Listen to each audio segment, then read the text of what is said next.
What do we mean? What do we mean when we talk about the in-between, the nexus of our lives, of our reality?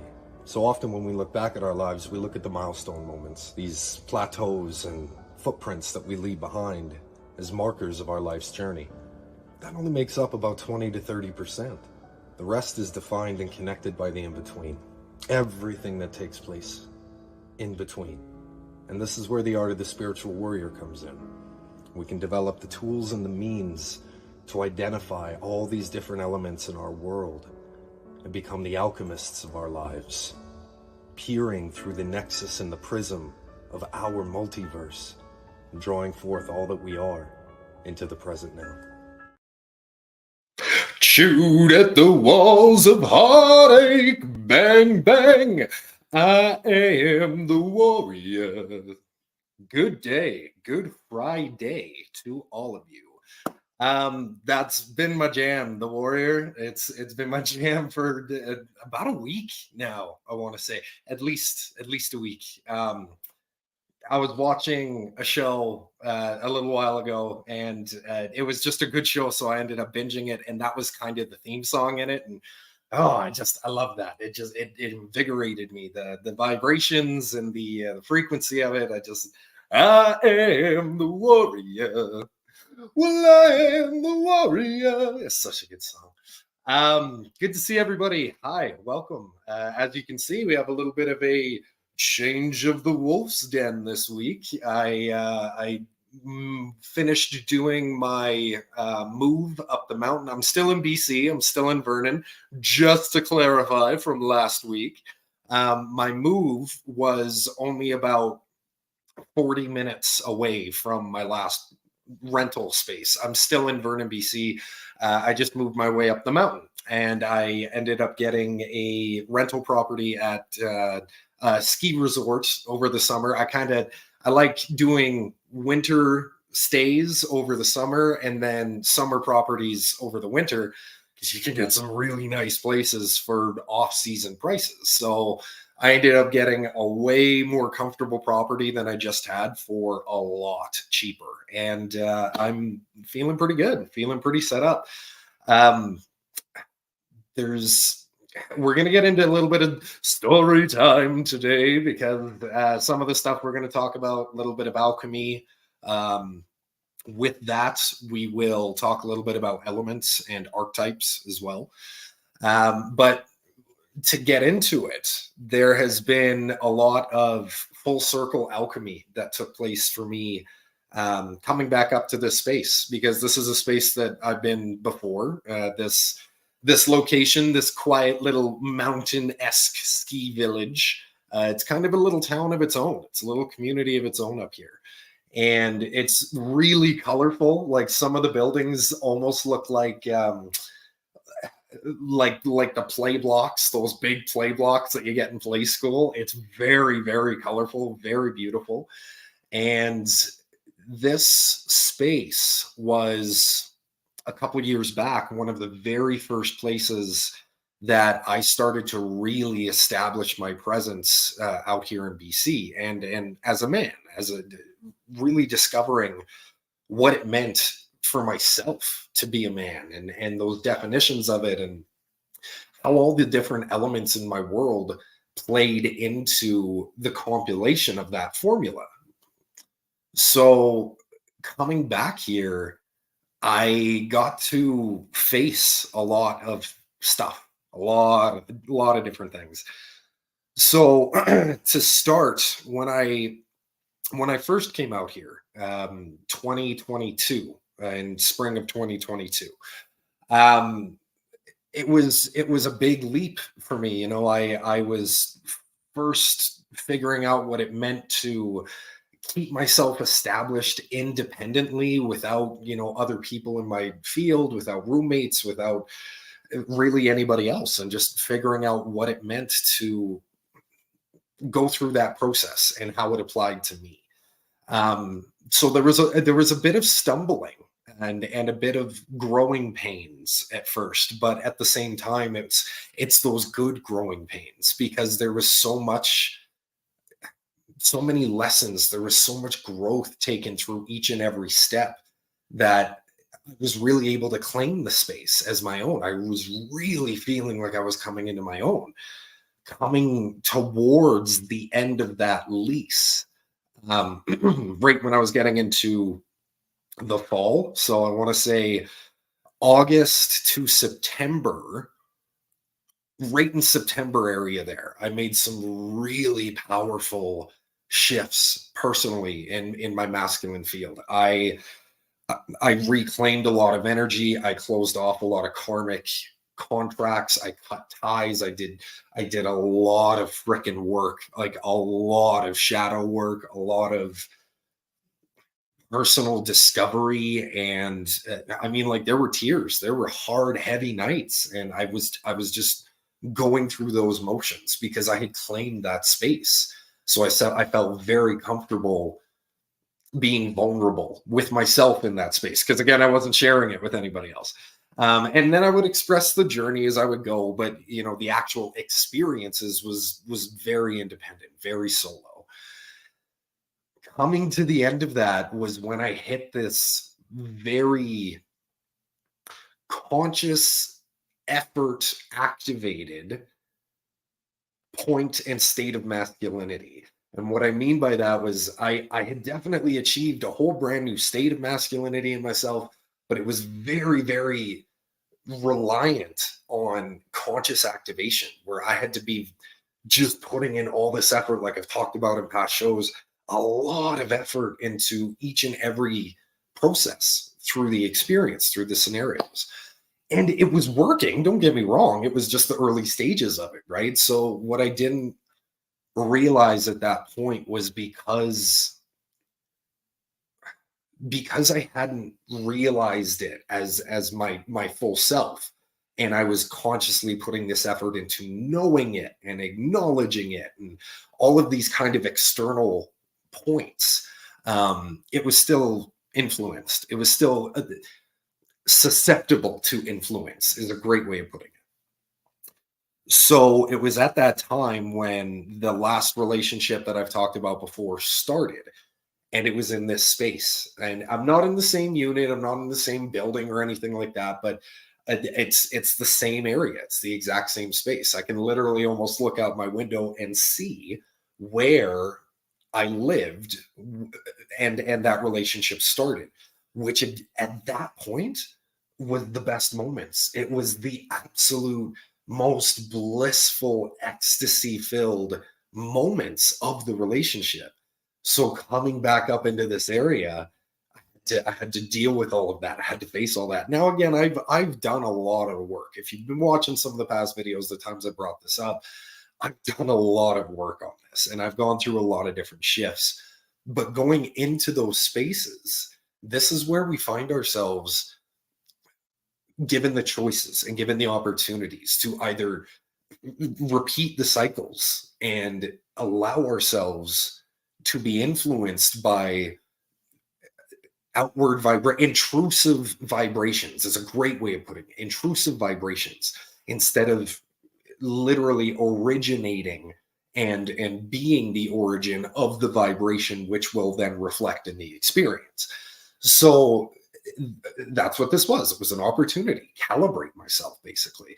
So as I'm even coming up a couple weeks back to just view the place, I'm getting all these thoughts, all the memories start coming up, and it's so funny because I caught myself as soon as it started happening, and I said, where is this coming from? What value do I get out of putting myself and choosing to put myself back into that frequency, back into that state of experience? I said, not only is it not what I'm given right now in the instance of the right now, but I'm literally forcing myself to go somewhere where I know instinctively I'm going to trail and follow the breadcrumbs to pain, to heartbreak, to all these other things. So it was this big laughable moment. I literally laughed out loud at myself. And I said, how easily did I do this in the past, where, we would have these memories and we would go, Oh, it's so powerful. I just need to feel it for a minute. And our whole vibration changes. The way that you carry on for the rest of your day changes because we allowed ourselves to be influenced by an intrusive vibration. We didn't originate that vibration. There wasn't a conscious originating of that frequency. So it was a big laughable moment for me. And I realized how easy it is for us to do that. And again, it's falls into these belief structures of needing to believe that the memories that I carry are definitive of who I am now. No, those were definitive of the experiences in those moments as they exist in the quantum verse. I don't have to choose to go back. I was able to receive what I needed to and actually push my consciousness forward to a different anchor point in the multiverse. So that's what I'm going to honor, is being present in that new space that these experiences brought me to. They're not definitive of who I am in this space. They were simply the stepping stones that got me across the river. It's really it's a whole new outlook on stuff. So coming into this space, there was a big full circle alchemy where, and I know I've talked about it in past shows, the autonomy that I've reached with all my shifts, where I don't have to put in all this conscious extension and effort into masculine response or sovereign presence or any of that. It's just it's become so much of my natural instinct now and my natural autopilot that coming back here and being able to face those things in that manner with those autopilot responses, it's just showing me that I came back here again to be so present and so full in this space that I can push forward into something new, into something greater. So I've been very honoring of being back, being present up here. I'm really excited to get back into a lot of my workout and my martial arts training routine. I've been off a routine for a very, very long time. I've been intermittently working out here and there and throw in a training session here and there over, I want to say, the past year, but it's been about a year and a half since I've actually had a steady routine with stuff. And I would pick it up for a little bit. I would go for a few weeks and, something life would happen and I would slow and it would just become more random in these intermittent spurts. So I'm feeling the space and I'm feeling the reclamation of the space again to just delegate myself in that manner, create the reality of experience that I wish to experience. It's that simple. And a lot of it has to do with my vibration, my state of how I feel about everything. I'm not allowing the circumstances of things. Because if I'm looking at that, I'm up on an alpine ski resort. Like, I'm being honest, there's still snow. There's still piles of snow sitting around out here. Is it completely a winter wonderland? By no means. No, it's gorgeous up here. It's t-shirt weather outside basically right now. But it doesn't mean that I can look at my window right now and there's a snow pile right there on the other rooftop. So I'm not going to allow circumstances to influence my vibration. My vibration is set. I feel the way that I feel. So I'm allowing that to reflect into my reality and into my experience. So that means getting back into my routines. And I'm definitely planning my trip back to Calgary, where it's just a visit. I'm not moving there. I've already moved. But I'm going to go back to Calgary, go see my family. I was really, really hoping to have been there for this weekend. And I had done some shifts and lined some things up. But again, we're also in a shared reality. So I have to work with the way reality unfolds based off of alignment and synchronicity of vibrations. Mine is set, mine is good. But when it needs to interact with others with an experience, timing has to come into play. Divine timing. That's all that it is. So I'm waiting on the divine timing to get some things lined up, like getting my car double checked. I got to get the oil changed, a few different things like that, before I take it on a highway trip. I don't want to take it on the highway trip without it getting looked at. Plus, it hasn't had a good checkup for a little while. So I'm going to do that and then make my way out to Calgary. I was hoping to be there for Mother's Day. We'll see. I can't say it's completely out the window yet, but divine timing, right? Divine timing. When I get out there, I'm very excited to be out there and see my nieces, see my nephews, see my brothers, my sister. I said that backwards. My brother and my sisters.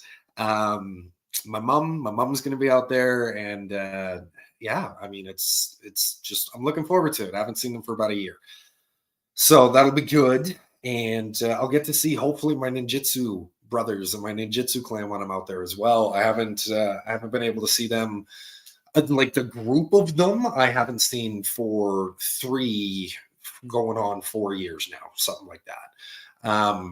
We would hang out occasionally online, and we would do like online gaming, keep the camaraderie up, but life continues to happen, and people moved, and people lost game systems, and that's just the way it is. So we still try to keep in contact at here and there as much as we can, but to get together and actually get the old group back together would be absolutely just heart fulfilling. So definitely going to put that on my agenda, and I think that's kind of about it for the updates on the way things are going right now. I'm very pleased with how my frequency has been reflecting in my world since I've been practicing really diligently this conscious frequency state, and just being aware on how often it shifts, how subconsciously and seamlessly it shifts, and knowing that it's just a matter of taking presence back to it throughout the day, as many times throughout the day as it needs. Since I've been doing that, I've been really just blown away and outstanded, completely thrilled with the outstanding results, I should say. I haven't missed, basically, is the only way I can put it. Every shot I've taken, I've hit. I got the place that I wanted to get rental wise. I quit smoking. I got my license. I got certain things lined up on some personal endeavors that I didn't even really have to ask for. It just lined up because I just shifted my frequency into it. So I'm certainly noticing the difference on when I'm doing that shift and when I'm wanting something to happen. It's a very fine line. It's a very, very fine line, but I'm noticing the difference because the intention has to be set first, and that comes from a desire. But I can't switch my frequency with a want. That externalizes it. As soon as I want something, it's away from me. I can't want something I already have or I already am, right? But I have to set that intention up in order to shift into a preferred state of frequency. So it's all these different pieces, and technically it's all alchemy. It's all alchemy. It's all learning how different elements create different formulas to produce different results. And when we talk about elements, we talk about a lot of different things. We can talk about the actual core elements. I mean, if you want to go to the periodic table, sure, you can talk about the periodic table of elements. Old ancient alchemy talks about philosopher's stone, things like that, turning lead to gold. We could talk about the core natural elements of the planet: earth, water, wind, fire. I like to think that there's subsection elements to that too, where wood, metal, ice, electricity. I think that these are all technically offshoots or refinements or variants of the core natural elements. And then we even have things like spirituality, right? Religion is an element in some instances. How people use the term God is an element. That's an element that adds to a formula in conversation. Because when I'm speaking with someone and they use the term God, I then get to feel out whether the formula they're using is coming from a church indoctrination standpoint, or if it's coming from them using that as a characterization for connection with universal oneness, with creation. There's a big difference in how those add to the formula of engagement with somebody. So these are all different elements of play. And without going too deep into the rabbit hole on all of those different things, we'll talk a little bit about spiritual elements and spiritual alchemy first.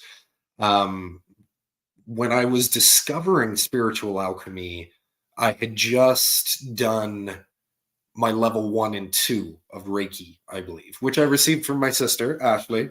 Hello, Puta. Thank you. That's a nickname that we share. Anyone that knows it, it's not disrespectful. She calls me Puta too. It's fine. It's just a nickname. All right. Chill the hell out. So after she taught me Reiki 1 and 2, I remember we went up to our family cabin in Saskatchewan, and I was playing with the symbols because I don't know what it was. When you take your first couple levels of Reiki and your first few Reiki courses, you practice. And I mean, you practice. You just don't stop practicing. Always, always, always practice. So that's what I was doing. I was practicing on everything. And I was just drawing the symbols everywhere. I would have this little notepad and I just kept drawing them out. And I had already met David Piltz at this point. And when I first met him, he didn't introduce himself. I said, "Hi, I'm Alex." And he says, "You're going to be the ultimate alchemist." That was the first words he said to me. So that always stuck with me. And I remember this particular summer when I was drawing out the first 2 levels of Reiki symbols, Shoku-rei and Seiheki. I don't know what it was, but I just kept getting that echo in my mind from David saying, "You're the ultimate alchemist. You're the ultimate alchemist." And this little, I don't know, this little elf inside of me just said, "Hey, you can combine those 2 symbols using spirit alchemy. You can do that. You're the ultimate alchemist." And I said, "Really?" So I did that. And I sat there and I just kept drawing out these different combinations of Shoku-rei and Seiheki. And when I finally got to ones that were closer and closer, the vibration would change, the energy field would change, And when I finally hit the right symbol, it just lit up, like my whole body went, and it just, it sang, like the symbol sang. So Seishoku Rei Heiki was born. And that was my very, very first Star Nation symbol that I had ever downloaded through my system. And I did it by taking a presence of combining those 2 symbols with alchemy, with spirit alchemy. So I learned about the fact that it didn't have to be these physical, tangible elements, even though the symbols were acting as physical mediums. They were definitely there to be tangible for me to work with, but it was the energy that actually created it. And it was the whole frequency of my state of being present in that I'm the ultimate alchemist that allowed all of that frequency to sing and create that physical tangibility to even begin with, right? So from there, I really started to understand more and more that spiritual alchemy involves emotions, it involves psychology, it involves all of these different things that we respond and react on very subconscious levels on any given day to day. But they play so much into how that day will actually turn out, and it's so interesting because I remember from this point, I would start to discover more about this, working in the bar industries, working in restaurants and kitchens, and seeing how many people would have these natural inclinations to things like using terms like ego or vibes, like, "Oh, your vibes are great today," or or your energy's weird. And like they would have this basic kind of subconscious understanding that these things were elements, that these things were at play. Yet I can remember sitting down with general managers, having conversations with them mocking and scoffing at the fact that I'm trying to get them to understand that somebody coming in a bad mood and treating other people like crap affects the entire environment of the building. It was such a weird ballet to dance with this societal unconsciousness towards it, you know? So, and this is where I find so much of us go through what I call the spiritual arrogance phase of the early journey. It's we see things that are so freaking obvious, and people around us are literally engaging in it without knowing that they're engaging in it, and it just makes us go, "Are you freaking stupid?" And it makes us feel like we're the only ones that know what's actually happening. And all that plays into the spiritual arrogance stuff, which is huge in the formula of growth, because that is such a big catalyst in order for self-discovery, because there's going to be a wall that eventually gets hit with that spiritual arrogance. And if you already knew everything there was to know, who's picking your ass back up after you hit that wall? Nobody but you. So you get to go back in and you get to discover, maybe I didn't know everything. Maybe that whole arrogance factor of I saw everything and it made so much sense for the whole world. The way that it works this way was meant for you and you alone in your experience. And that's where we hit that wall. Boom, and then we get to break through that wall. It's an incredible process. So this all plays in to spiritual alchemy, part of the journey, part of understanding so much that there are so many different layers to the experience. And then we can talk a little bit about the nature elements and the core natural elements: earth, air, fire, water. I'm going to do what I do, and I correlate these to the Teenage Mutant Ninja Turtles because I can, because I found a way to do it. It lets my inner child sing. It allows me to quantify and explain these concepts from a simplistic preschooler way all the way to the in-depth, super advanced applications that I can. So I'm going to do it, and we're going to talk about it, because not only are we able to apply elements towards things like the weapon styles that they use, but also the personality types. And that leads us into how we're able to engage with personality archetypes by understanding elemental engagement and elemental flow with things, because all of that is energy. It's all spiritual energy and spiritual alchemy that's taking place in the formula of engagement with other people. So we're going to start with fire. Let's start with fire, because Raphael has always been my guy. As I've gotten older, I really got to say, I don't so much have a favorite anymore. I've come to appreciate each and every Ninja Turtle in so much of their own individual capacity and uniqueness and their archetype. Like, I found a way to relate to each and every one of them as I've grown into myself.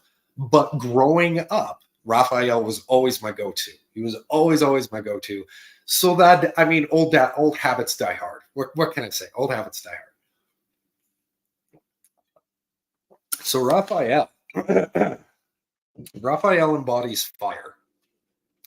And it's interesting because through the different incarnations, like the comic books, the TV shows, the movies, he's had a bit of a transition with his personality. He's grown. Like, he's had different growth spurts and growth points in his personality.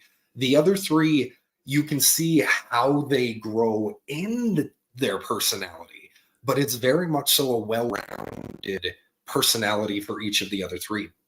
Raphael has had a few different incarnations, starting with the very brooding, angry, and I don't want to say violent, but aggressive. Aggressive is a good word. Passionate, very aggressive and very passionate, very driven. And from there, it kind of moved over into when it went into the kids show in the 80s. They couldn't really use that aggressive so much for kids, so they moved it into a sarcasm, a quick wit, and that was definitely me growing up, which is why I fell so much into the relationship of Raphael. And then as the fandom matured and they were still doing kid shows, but they wanted to be able to adapt it to some of the original audience that had grown up with the IP as well. They started to make Raphael a little bit more of a hothead again. So they didn't make him all the way violently aggressive, but they turned him into a hothead. And this is kind of the different shifts that we can actually even see out of how a fire presents itself, where it can be incredibly hot, incredibly passionate, and just fulfilled with itself and the way that it burns and the way that it expands, to the point where it could even get out of control if left unchecked.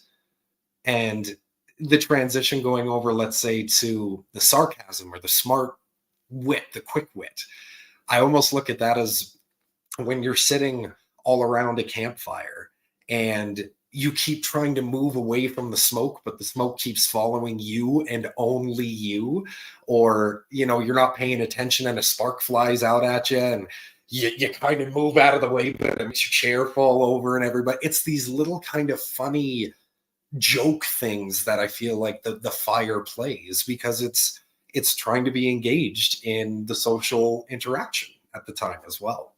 So these are some of the ways that I find fire relates to the character type of Raphael. Within the weapon set, for example, he uses size, and size in a lot of the different incarnations in mainstream media, they've been shown as almost dagger-like with sharp points on them that can be used for stabbing and slashing.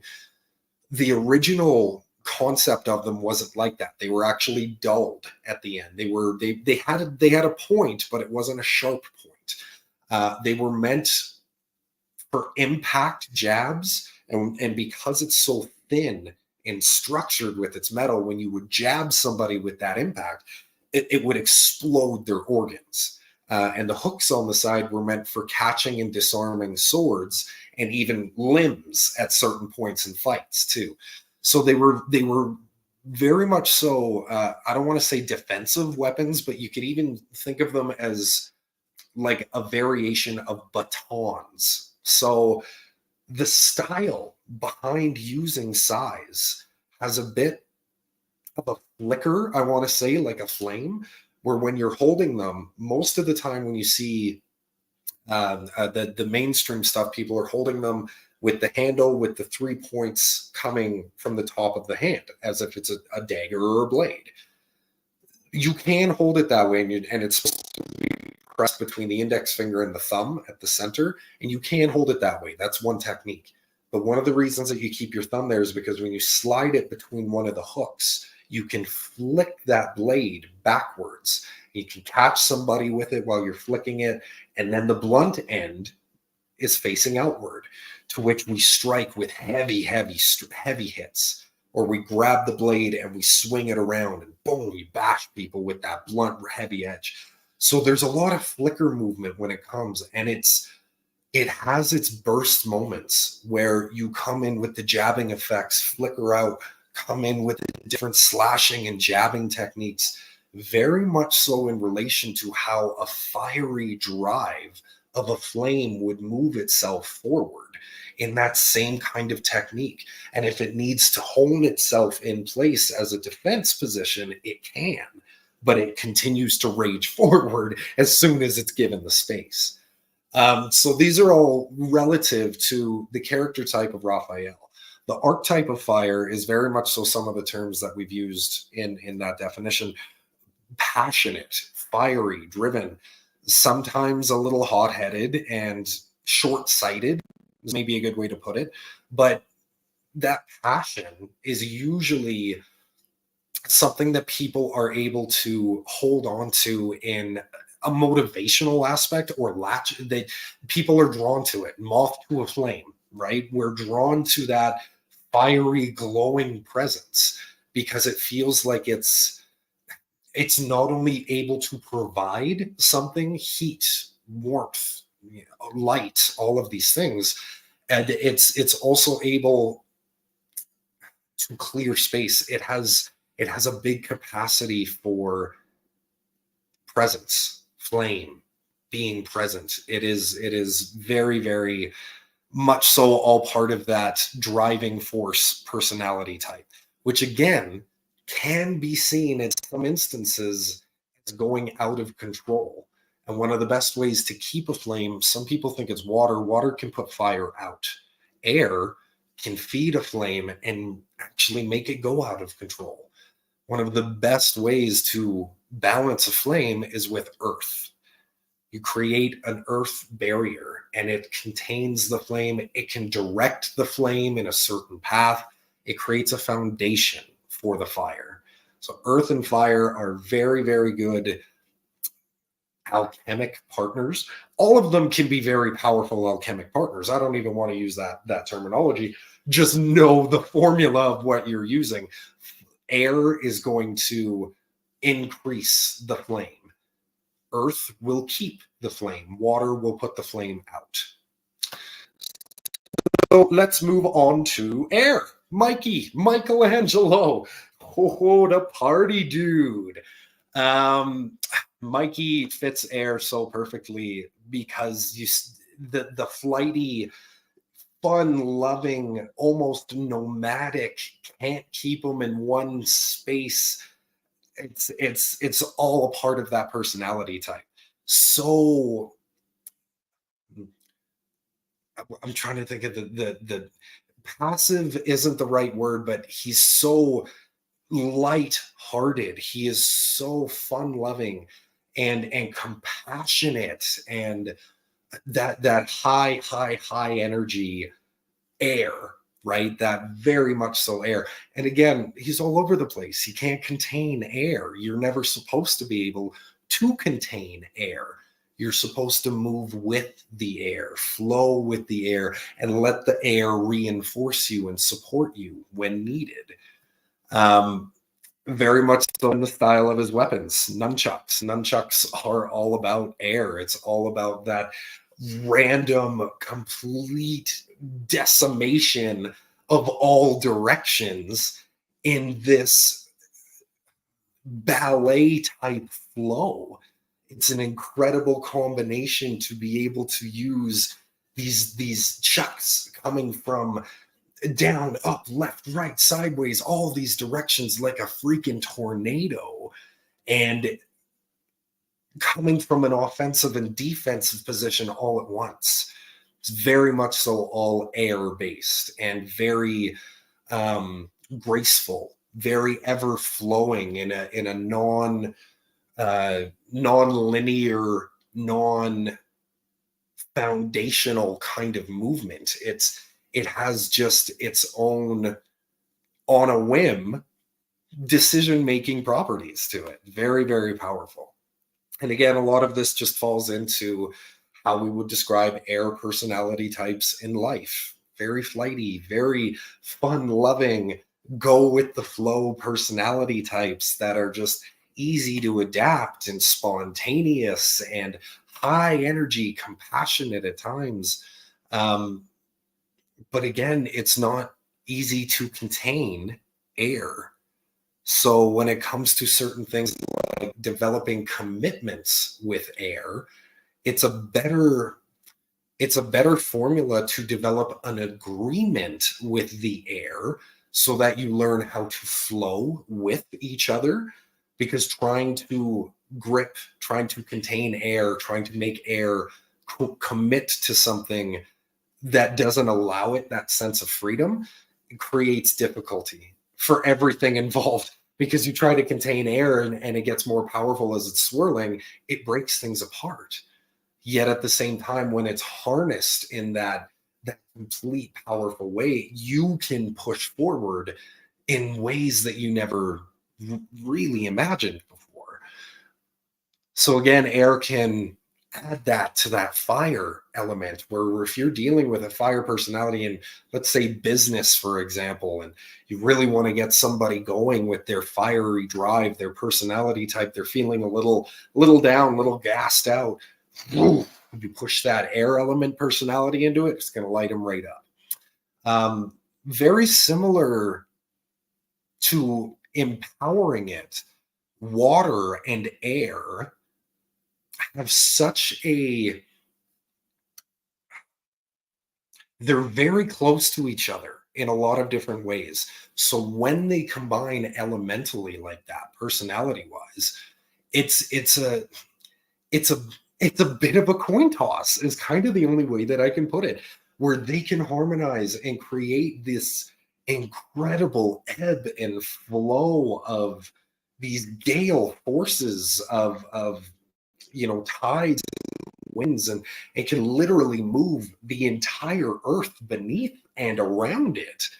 But it can also suck it in through a vortex and a tsunami type effect, creating tidal waves that will absolutely decimate and crash things that it's unaware of, because of that synchronistic power flow that water and air can combine into. So it's something to be very aware of when combining the two. Earth and air are polar opposites. So it's not to say they don't work well together, because the opposite effect is very much so, you can look at it like, in some instances, magnetism, positive and negative, connect. You can't connect positive and positive. But also being on the opposite ends of it takes knowing oneself in that full presence of air element and earth element to be able to offer that type of magnetic attraction to each other. If you're not fully present, if there's a lack of knowing of self within those elements of air and earth, because they're polar opposites, it's so hard to understand the other person. It's so hard to, because you don't get them. There's no way to get them. You are so polar opposite, elemental wise and personality wise. You can't think like them. You can't operate like them. So the only way that the relationships work is you operate within yourself. You are so comfortable and so present and so knowing of yourself that the engagement with each other is just offering that full presence of self, of that interaction with each other. It's the only way to do it. So that I found personally. So that covers air. Let's go on to water. Water, Donatello. The fluid mind of the Ninjutsu. I don't know where that accent was coming from. Yes, water, fluid mentality, very, very much so. Again, similar to air with that adaptability. Yet it has a tangibility to it that air doesn't have. You can contain water, you can capture water, you can direct and flow water a lot easier than you can air. Water conducts in a certain way that air doesn't, and water has a variety of applicable properties to it, where it's very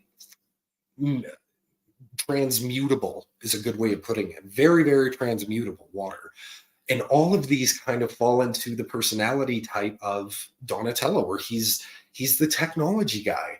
He's all about transmuting and adapting things, and he doesn't need to be off flowing in the ever essence of the oceans. He's very happy being contained in his flow within his laboratory, going from this project to this project to this, reaching a state of completion and fulfillment of being able to offer those provisions, the source of life, to his brothers, to his kin, and having that fluid mind of tangibility and imagination and again adaptability with all of the different ways that we can apply water to things. That's It's all within that personality type that Donnie brings to the table.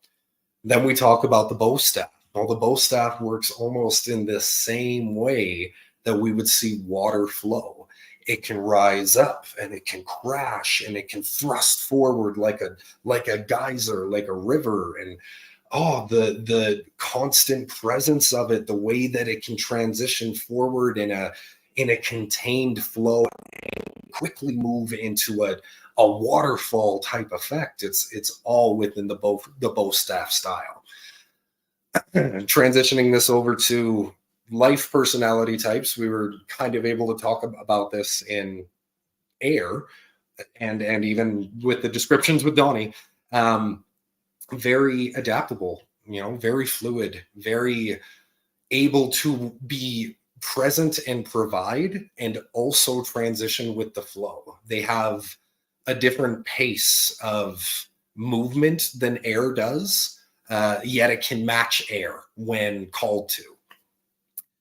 And then we're led the leader of the group, Leonardo, the earth element, grounded, balanced. How can you be a leader of all these different personality types without some foundation, without some grounding, to be able to not just offer them, but to be able to be present within yourself, to make those decisions as the leader, to be able to see beyond the scope of just independence, but then combining that independence into something more, into a team effort, knowing each area in the team and each team member has their strengths, and promoting them to that right space within the team activities.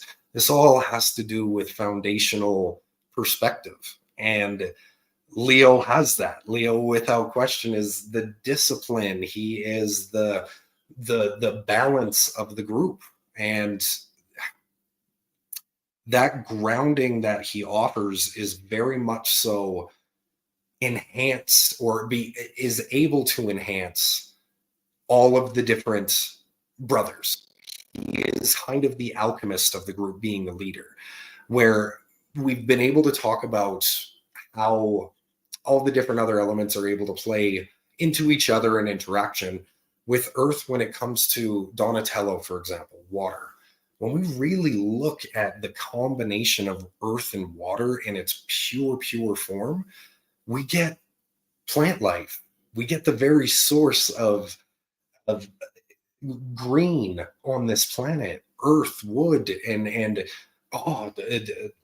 the jungles, the rainforests. All of that comes from a combination of earth and water. So very much tapping into that provision of life from the water, Leonardo and the earth element is able to offer back into that and create an abundance of life. With the fire, in a lot of the adaptations, you see how Leo and Raph butt heads a lot, where that fiery passion and that quick to decision making and short-sightedness in Raphael is clashed by Leo's calm, balanced wherewithal when it comes to being able to see the situations.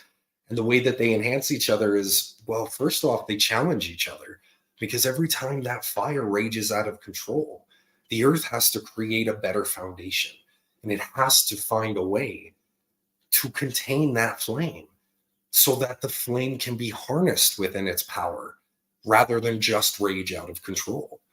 So for both of them, they're able to challenge each other in a way that offers self-discovery, because when the flame is raging like that, it doesn't want to be controlled. Yet at the same time, internally, the flame, because it's just lost in its passion when it's out of control like that, it still subconsciously knows that it's just being passionate. It just needs something to drive that passion towards, into, and offer itself as that energy, which the earth can create within its container. That's how earth can enhance the flame. with air, as we talked about it with the polar opposites in this particular instance, because Leo is so present in himself, he's able to offer that relationship dynamic to Mikey where they're just in a full exchange of, you are so you and I'm so me. And I love that we can just be together like that. There's no clashing, there's no trying to understand each other. It just works. We're just there. I'm here, you're here, and we work with each other. It's fantastic. So going into how this relates into sword, for example, the weapon style for Leonardo, structure is all about sword movement.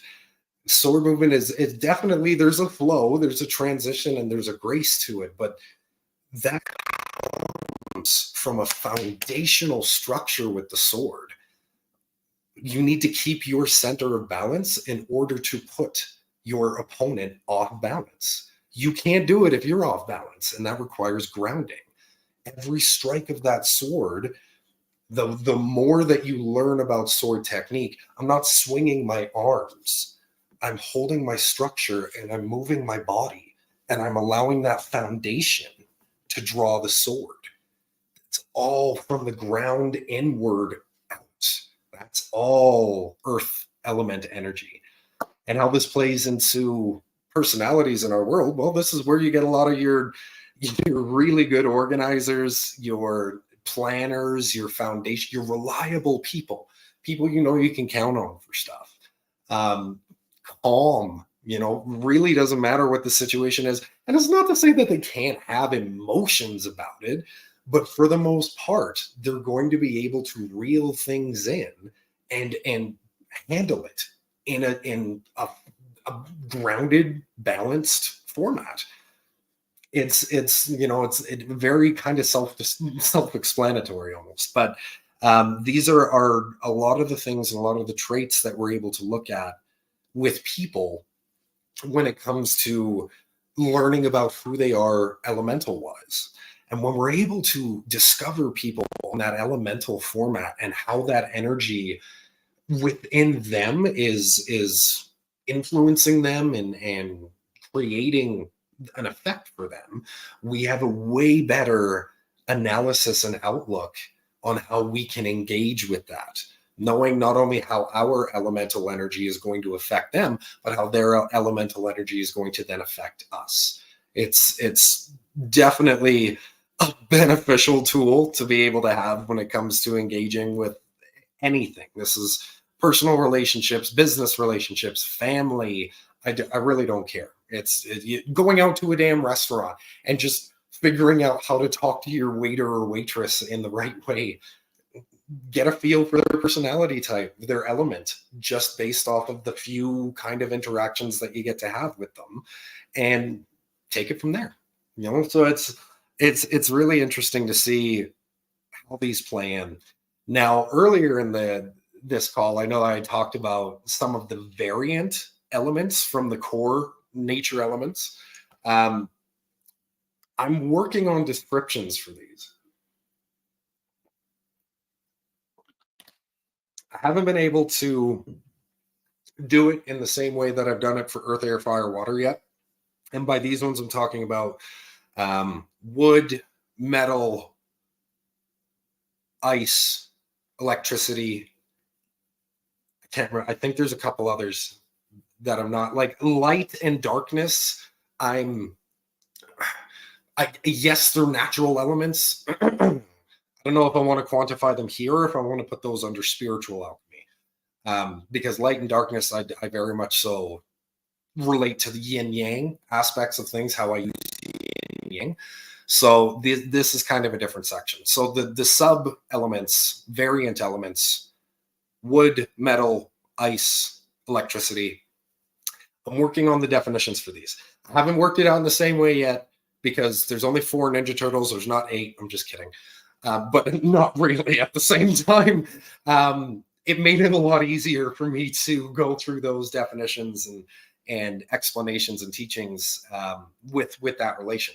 So what I'm actually thinking about doing is using my other inner child relation, which is to Power Rangers. And I can definitely correlate the colors and the elemental types because there's a full range and there's a lot more numbers to work with there. So, and even talking about that, there's a whole different thing, you know, each season to season, they have different, like it's dinosaurs or animals or cars or something that's a source gimmick of the power. But beyond that, they actually tap into something that they did even in DC Comics with Green Lantern, where they tap into the spectrum of colors. And there they call it the morphing grid in Power Rangers, but it's about the color spectrum and how those vibrations manifest as those colors based off of archetypes of personalities and character tropes and all of these different things. Just like how in DC in the Green Lantern verse, each color related to, first off, they do the core chakra colors throughout all of the rings and all of those power sets, but they relate them to certain aspects of personality types. It's not 100% correlated to the chakra emotional set. The colors are, but the meanings behind them are different. Like green is for willpower, yellow is for fear. Some of them are close enough, but it's just about the color spectrum and drawing power from that color spectrum. So one of the future conversations that we'll have leading off of this one today, I'll get into a little more definition on the sub elements at some point and personality archetypes that come with those. And then we're going to trail into color spectrum archetypes and how those are definitely not just relate to the elements, but relate to personalities and relate to like even your choice of for people who get their nails done, choosing how you get your fingernails and your toenails, what color, all of that has a relation to your emotional state and how you interact and receive from your experience of reality in that time. So we're going to get into a lot of these details. Lots of stuff to come. Oh my goodness. Thank you for joining me again today. This was absolutely great. Oh, you know what? Hold on. I got to check the comments here. I've been all by myself and I haven't even looked at the comments yet. Hello, everyone. Hello. Good to see some lovely faces joining us again. Guys, if there are any questions before we sign off, please feel free to shoot them in the comments. I'll give a minute or two here. Other than that, we're pretty much about ready to wrap it up for this week. And if the restaurant up here is still open, I'm gonna go get a burger and a beer. That's how I want to order it when I go to the bar. I just yes, good evening. I would like a beer and and if they don't get it, they don't get a tip. That's on them. Because if they ask me to repeat myself, I'm just going to say it the same way. I'm sorry. Did I stutter? I said, yeah. So hopefully I'm going to go next door and get a burger and a beer. Any questions? Please, like I said, everybody jump on. Oh, you missed the whole live, Ada. That's okay. No problem. Check out the rewatch whenever you get a chance. We talked a little bit about alchemy, a little bit about elements and personality types. So please give a rewatch and post comments on the video rewatch. We absolutely double check the Facebook, the Rumble, all the different ones where we stream. We will double check for comments. So you feel free to post your questions on there and I'll get to them. Here's my website. Contact me. Feel free to reach out. You guys want to book some sessions? You want to do some one-on-ones, some readings, some consultations, some teachings? I have a whole course that I call The Art of the Spiritual Warrior that includes full teachings around all of these different concepts that I'm just breaking down into tidbits for these little hour shows for you guys. So please feel free to reach out and we'll get something going. Other than that, everybody, thank you so much for tuning in. Love you all. See you next week and stay frosty.